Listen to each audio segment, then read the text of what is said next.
Hello everyone, कैसे हैं आप सब और क्या हाल समाचार हैं आपके। देखिए, जितनी तेज आप स्टॉक मार्केट में पैसा बना सकते हैं उससे भी ज्यादा तेज आप गवा सकते हैं। और अगर आप कुछ बातों का ध्यान नहीं रखेंगे तो आपने ऐसी काफी कहानी सुनी होगी जिसमें यह बताया जाता है कि एक छोटी सी इन्वेस्टमेंट लाखों करोड़ों में कैसे बदल जाती है। लेकिन आपने ऐसी बहुत कम कहानियां सुनी होगी जहां लोगों की लाखों की इन्वेस्टमेंट गिरकर हजार में नहीं बल्कि 200-300 रुपए में बचती है। और ये कोई फिल्मी कहानी नहीं, मैं आपको बता रहा हूं, ये बिल्कुल रियल है। ये देश के बहुत सारे इन्वेस्टरों की कहानी है और इस वीडियो में हम आपको बताएंगे कि आप स्टॉक मार्केट में पैसा क्यों नहीं कमा पाते।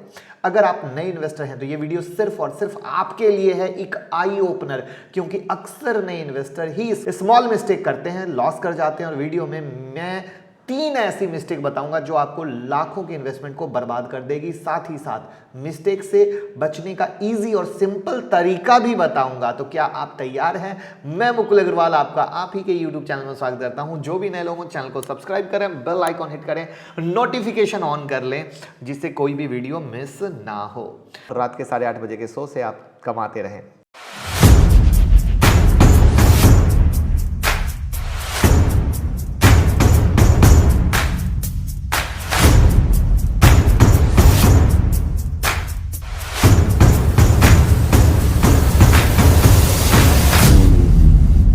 देखिए, पैसा जमा करने की और सिस्टमेटिक रहने की कोई उम्र नहीं होती है और हम यंग एज से ही एक अच्छी फाइनेंशियल प्लानिंग के जरिए अपने फाइनेंस को अच्छा कर सकते हैं।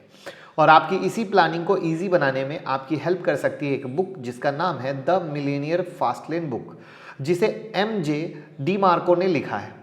इस बुक के जरिए आप अपने पुराने फाइनेंशियल हैंडलिंग के तरीके से छुटकारा पाकर नए फाइनेंशियल अप्रोच को फॉलो करके अपने लिए अच्छी वेल्थ क्रिएट कर सकते हैं।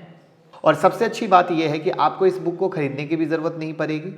आप इजीली इसको कुकू FM के ज़रिए इसकी बुक समरी सुन सकते हैं। और ऐसा इसलिए क्योंकि कुकू FM देता है एक ऐसा प्लेटफॉर्म जिससे आप ये ऑडियो बुक और ऐसे ही काफ़ी इंटरेस्टिंग ऑडियो बुक और समरीज किसी भी टाइम सुन सकते हैं और अपनी नॉलेज गैलरी को और भी वास्ट कर सकते हैं। तो अभी डाउनलोड करिए Kuku FM, download link description box में है। और फैब इंड में आप यहाँ यूज़ करिए कूपन कोड FAB50 ताकि आपको 50% का डिस्काउंट मिल सके। लेकिन ये ऑफर वैलिड सिर्फ 28 फैब तक ही है। तो चलिए चलते हैं अपने वीडियो पर। तो आइए पहले देखते हैं कुछ शेयर जिन्होंने काफी इन्वेस्टर को भिखारी बना दिया। जी हाँ, this is the right word. Sterling international enterprise limited. अगर किसी ने आज से 10 साल पहले 1 लाख रुपए का इन्वेस्ट किया होता तो आज उसकी वैल्यू सिर्फ और सिर्फ 119 रुपए रह गई। आज से 10 साल पहले 319 रुपए का था और जो अब 1 रुपए के अंदर चल रहा है। दूसरा है प्रोसीड इंडिया लिमिटेड। अगर किसी ने 10 साल पहले 1 लाख का इन्वेस्ट किया होता तो उसकी वैल्यू सिर्फ 200 रुपए रह गई है। 10 साल पहले ये 230 रुपए का था जो अब 50 रुपए के पास चल रहा है। और ऐसा ही एक फेमस शेयर है सुजलॉन एनर्जी। उन्होंने भी अपने इन्वेस्टर को काफ़ी नुकसान पहुंचाया है। और इस शेयर में किसी इन्वेस्टर ने 10 साल पहले 1 लाख रुपए लगाए होते तो आज उसकी वैल्यू सिर्फ 3000 रुपए के पास हो गई होती। तो 10 साल पहले 2000 के पास का था जो अब 6 रुपए के पास चल रहा है। हालांकि फिर से इस बार इस शेयर ने उड़ान भरने की तैयारी की है, लेकिन फ्यूचर में क्या होने वाला है ये वक्त बताएगा। तो इस तरीके से और भी कई सारे शेयर हैं, जैसे एजुकॉम सॉल्यूशन हो, चाहे जयप्रकाश एसोसिएट हो, HDIL हो, DHFL हो, जेट एयरवेज हो, आरकॉम हो, रिलायंस कैपिटल हो, ऐसे न जाने कितने शेयर हैं। तो ऐसे बहुत सारे शेयर जिन्होंने अपने इन्वेस्टर को कंगाल कर दिया। लेकिन अब सवाल आता है कि क्या वो सभी कंगाल हो गए जिन्होंने भी इनमें इन्वेस्ट किया? तो इसका आंसर है बिग नो। सिर्फ वही इन्वेस्टर कंगाल होते हैं जिन्होंने सिर्फ किसी के कहने सुनने पर पैसे लगाए थे। उन्हें पता ही नहीं चल रहा था कि किस कंडीशन में उन्हें निकलना था। कंपनी के खराब परफॉर्मेंस के बाद भी वो इन्वेस्टमेंट में बने रहे इस लालच में कि अब बढ़ेगा, अब बढ़ेगा, अब बढ़ेगा, जबकि उनकी इन्वेस्टमेंट खत्म होती जा रही थी। ऐसा अक्सर हमारे साथ होता है।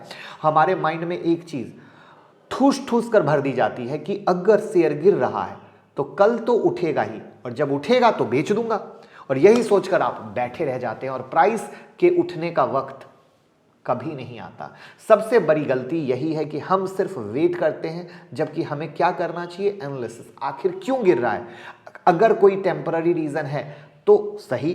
लेकिन अगर कोई बड़ा रीज़न है, चाहे उसका बिजनेस का ऑपरेशन खराब हो रहा हो, लॉन्ग टर्म खराब हो रहा हो, डेट बढ़ रहा हो, ऑर्डर बुक गिर रहे हो, कैपेक्स घट रहा हो, तो उस कंडीशन में स्टॉक से निकलने में ही भलाई है। इसको एग्जाम्पल से समझते हैं। सुज़लॉन 1995 में शुरू हुई। अपने बिजनेस को बढ़ाने के लिए कंपनी ने 2008-9 के पास बैंकों और इन्वेस्टर से काफ़ी हेवी कर्ज उठाया। कंपनी ने इसका इस्तेमाल विंड सेक्टर के स्टार्टअप को एस्टेब्लिश करने के लिए किया। अब उस समय मोस्टली इन्वेस्टर को लग रहा था कि कंपनी जिस तरीके से एक्विजिशन कर रही है उस हिसाब से बहुत तेज ये भागेगी, बहुत तेज फैल पाएगी, और इन सब के चक्कर में कंपनी पर डेट बढ़ता चला गया। और यहीं पर जो सबसे ज़्यादा हुआ कि सरकार ऐसी चीज़ों में जो इनका प्रोजेक्ट था वहाँ पे इंसेंटिव और सब्सिडी देती है, वो वहाँ से खींच लेती है, और वैसे ही तुरंत इस कंपनी पर बहुत बुरा असर पड़ता है और स्टॉक गिरना चालू हो जाता है। अब यहाँ पर ये चीज़ हम लोग समझते नहीं हैं, या रिटेल इन्वेस्टर समझते नहीं हैं, और वो सिर्फ पकड़ के बैठे रहते कि नहीं आज नहीं तो कल। और वहीं पर आपको ये डिटेल एनालिसिस करने की ज़रूरत है कि आखिर हुआ क्या, कैसे हुआ, और हमें शादी नहीं करनी है, हमें स्टॉक मार्केट में अपनी पोजीशन से शादी नहीं करनी, हमें सिर्फ अफेयर करना है। और अगर हम ये करते हैं तो आपको कभी दिक्कत नहीं है, क्योंकि हमारे पास हज़ारों क्वेरी आती है कि सर इन्वेस्टमेंट की कुछ टिप्स चाहिए, क्या बाय करें, क्या होल्ड करें। लेकिन ऐसे सवालों का मेरे पास सिर्फ एक ही जवाब होता है कि टिप्स मैं देता नहीं, और अगर आप टिप्स के चक्कर में इन्वेस्टमेंट करेंगे तो पक्का आपको लॉस होगा। आप सबकी सुनिए, समझिए, खुद से एनालिसिस कीजिए, चाहे 10 रुपए की हो या 1000 रुपए की इन्वेस्टमेंट हो या 1 लाख की हो। इसको मैं एक एग्जांपल से समझाता हूं। आपको एक फ़ोन लेना है, न जाने कितनी R&D करते हैं आप कंप्यूटर पे, मोबाइल पे, गूगल पे, 10 दोस्तों से पूछते हैं, 10 रिश्तेदार से पूछते हैं, उसके बाद 10 दुकान में जाके वहां से भी सारी करते हैं, जबकि मोबाइल खरीदने कितने का है, सिर्फ 10,000 रुपए का है। लेकिन पूरा R&D लगातार लगा हुआ है, और तब जाके एक 10,000 का मोबाइल खरीदते हैं। लेकिन जब स्टॉक मार्केट में इन्वेस्टमेंट की बात आती है, हम लाखों की इन्वेस्टमेंट कर रहे हैं, लेकिन प्रॉब्लम क्या है, यूट्यूब के कमेंट के हमारा इन्वेस्टमेंट, कमेंट बॉक्स के नीचे में हमारा इन्वेस्टमेंट इतना है, हम इन्वेस्ट करना चाहते हैं, कोई हमें बताएं। किसी व्हाट्सएप के ग्रुप में हम इन्वेस्ट करना चाहते हैं, कोई बताएं। कोई फेसबुक के ग्रुप में हम इन्वेस्ट करना चाहते हैं, ये बताएं। मतलब वहां पर आपके मेहनत की, खून पसीने की कमाई को आप यूं ही किसी से पूछ रहे हैं जिसको आप जानते भी नहीं, जबकि एक 10,000 रुपए का मोबाइल आपका दोस्त कह दिया, आप उस पर विश्वास नहीं कर रहे, गूगल का रिव्यू देख लिया, उस पर विश्वास नहीं कर रहे, दुकान देख लिया, उस पर विश्वास नहीं कर रहे। मतलब एक फुल ऑन रिव्यू देखने के बाद अंत में सिर्फ 10,000 का मोबाइल लेते हैं। सिर्फ उतना सा काम अगर स्टॉक सिलेक्शन में कर लोगे तो भी दिक्कत नहीं होगी। अब इससे सही और आसान अंदाज में कुछ नहीं मैं बता सकता हूं। एक गुड न्यूज, टेलीग्राम पर next book swing trading strategy की डाल दी गई है। टेलीग्राम चैनल का लिंक डिस्क्रिप्शन में है। 2 लाख से ज़्यादा लोग फॉलो कर रहे हैं। आप जाइए वो बुक देखिए, और उससे पुरानी बुक्स को भी देखना हो तो चैनल को स्क्रॉल कर लीजिए, आपको बुक दिखेगी। और ऐसे ही लगातार हम एक से एक बेहतर बुक आपके लिए लाते रहेंगे।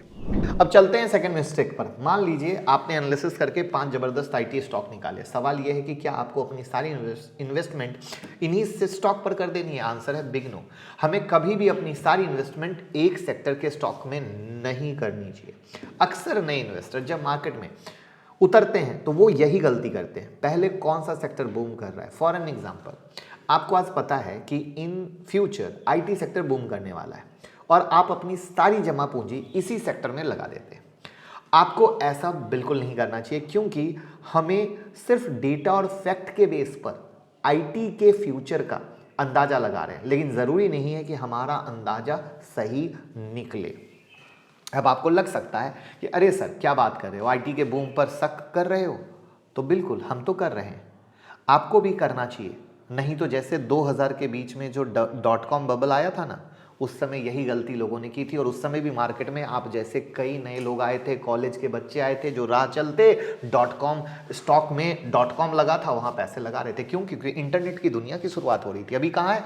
आर्टिफिशियल इंटेलिजेंस की दुनिया की शुरुआत हो रही है, मेटावर्स की दुनिया की शुरुआत हो रही है। वही तो कहानी हो रही है। दुनिया कभी नहीं बदलती है, 360 डिग्री का गोला घूम के वहीं पर आता है। यानी दिमाग लगाना है, समझना है, और तब पैसे इन्वेस्ट करने हैं। अब मैं आपको एक चार्ट दिखाता हूं US वेंचर कैपिटल इन्वेस्टमेंट का। और जो 2000 में मार्केट गिरावट हुई थी ना, और उस समय जो मार्केट का हायर लेवल था, मार्केट समझिए आज तक उस लेवल तक नहीं पहुंच पाया है। आप इसी से समझें कि वो झटका कितना जोरदार था। ये चार्ट आपके सामने है। कहने का मकसद ये है कभी भी ओवर कॉन्फिडेंस में ना रहे कि ये चीज तो गारंटी है। स्टॉक मार्केट में कोई गारंटी नहीं है। इसीलिए कहा जाता है जो इन्वेस्टमेंट होता है वो कहीं ना कहीं रिस्क के साथ आता है। रिटर्न हमेशा रिस्क के साथ आता है। हम लोग इसको कभी नहीं समझ पाते। तो यानी सेकंड मिस्टेक पे हमें अपने पोर्टफोलियो को डाइवर्सिफाइड रखना चाहिए। और अगर हम डाइवर्सिफाइड रखते हैं तो हमें कभी ऐसी परेशानी झेलनी नहीं पड़ती है और हम बेहतर कर पाते हैं। और अब हम चलते हैं थर्ड मिस्टेक पे। उससे पहले वीडियो को लाइक कर दीजिए। उम्मीद करूंगा प्रैक्टिकल एग्जाम्पल के साथ चीज़ें बहुत ही अच्छे तरीके से समझ में आ रही होंगी। और ट्विटर से जुड़ जाइएगा क्योंकि वहाँ पर स्टॉक मार्केट की सारी ब्रेकिंग न्यूज़ आपको मिलती है। लाखों लोग वहाँ पर जुड़े हुए हैं। आप भी जुड़ेंगे तो फ़ायदा होगा। लिंक डिस्क्रिप्शन में है। तो तीसरी मिस्टेक है इमोशन में आकर फैसला लेना। और ये गलतियां नए नहीं पुराने भी करते हैं और नतीजा उनको मिलता है लॉस का। 2020 में कोविड के दौरान 20 फरवरी से 3 मार्च के बीच में निफ्टी 50 लगभग 33% तक टूटी क्योंकि डर के मारे लोगों ने सेलिंग शुरू कर दी। 30% 40% लॉस में भी बेच डाला क्योंकि उनके अंदर एक डर बैठ गया था कि अगर अभी नहीं बेचेंगे तो मार्केट और टूटेगी और नुकसान होगा। लेकिन हुआ क्या? जस्ट उल्टा। वो जो एक बाइंग की अपॉर्चुनिटी थी जहां पर एक मेगा बम्पर डिस्काउंट लगा हुआ था वहां पर लो पे लोगों ने लॉस बुक किया और उसके बाद जो मार्केट वहां से तेजी हुई all time high record high बनाया जो रिजल्ट आपके सामने है। तो ये थी कोविड की बात जो एक बड़ी क्राइसिस थी। लेकिन अक्सर छोटे छोटे गिरावट में भी हम यही करते हैं। रीजन क्या है? क्योंकि खरीदते समय एक तो प्लानिंग नहीं होती, कोई सोच नहीं होती है, सिर्फ किसी के पीछे देख कर करते हैं और पीछे देख के करने के कारण सारा बंटाधार हो जाता है। क्योंकि इन्वेस्टर का मतलब होता है 5 साल का पॉइंट ऑफ व्यू। वहां पर तेजी मंदी सब देखेंगे। आप खरीदेंगे, आपके पोर्टफोलियो में 20% की गिरावट भी दिखेगी। लेकिन चूंकि हमें बनना है करोड़पति, उस चक्कर में हम कभी भी निगेटिव बातों को एक्सेप्ट नहीं कर पाते।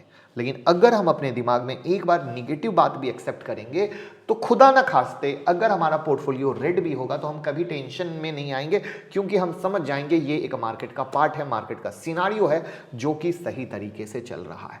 तो यानी हमें किसी भी सूरत में इमोशन का शिकार नहीं होना है। जैसे अभी ही मार्केट में गिरावट है, अब यहाँ पर लोग डर रहे हैं, अरे यार क्या होगा, वापस से गिर नहीं जाएगा। मैंने 2 वीडियो बनाई, भगवान की दया से दोनों वीडियो में बहुत प्यार मिला। कल की वीडियो सबसे आई ओपनर थी जिसका टाइटल था मार्केट में होगी 72% की गिरावट और सेंसेक्स जाएगा 1 लाख, किस बात को सचवाने, ये उसका टाइटल था। क्यों था इसलिए क्योंकि एक ही इंसान ये कह रहा है कि मार्केट में गिरावट होगी 2000 की तरह और एक ही इंसान कह रहा है कि सेंसेक्स जाएगा 1 लाख। अब मैं हमेशा कहता हूं जो रिटेल इन्वेस्टर है उनको रीड बिटवीन द लाइंस पे फोकस करनी चाहिए। लेकिन ये सबसे बड़े अफसोस की बात है कि जो नए रिटेल इन्वेस्टर है वो हेडलाइन पे फोकस करते हैं और हेडलाइन ही सारा बंटाधार करता है, जो अंदर में कही गई बात है। अब उन्होंने गिरावट क्यों कहा? अभी के माहौल से कहा। उन्होंने तेजी क्यों कहा? 5 साल के प्रोस्पेक्ट से कहा। अब आप बताइए 5 साल तक मार्केट गिरता रहेगा या 5 साल में आप यहां जहां खड़े हैं गिरावट भी हो गई तो भी रिकॉर्ड हाई देखेंगे? बड़ा सिंपल सा सवाल है। लेकिन अभी के पैनिक में क्या हो रहा है, जो इन्वेस्टर हैं वो भी डर के मारे, अरे अब गिरावट की बात है, काट दो, कट जाएगा, वापस से माल ले पाएंगे? ये उससे बड़ा सोचने वाला सवाल है क्योंकि आप एक्सपर्ट नहीं है। आपने माल काट भी दिया ना, आप दोबारा से उसकी एंट्री ही नहीं ले पाएंगे, पोजीशन ही नहीं बना पाएंगे क्योंकि आपको लगेगा और गिरेगा और गिरेगा और वो भागता फिर चला जाता है। तो यानी यहां पर हमें प्रैक्टिकल वे में समझना है कि भैया हो क्या रहा है, किस तरीके से हो रहा है। तो आपने देखा, किसी के कहे सुने में मत कीजिए, पोर्टफोलियो को डाइवर्सिफाइड कीजिए, इमोशन में मत कीजिए, किसी को गारंटी मत मानिए कि ये सेक्टर चलेगा ही चलेगा। और किस तरीके से कई स्टॉक ने लोगों को बर्बाद किया, उसी स्टॉक को जिसको लोगों ने बर्बाद किया वहां पे कुछ लोगों ने क्विकली अपनी पोजीशन भी एग्जिट की।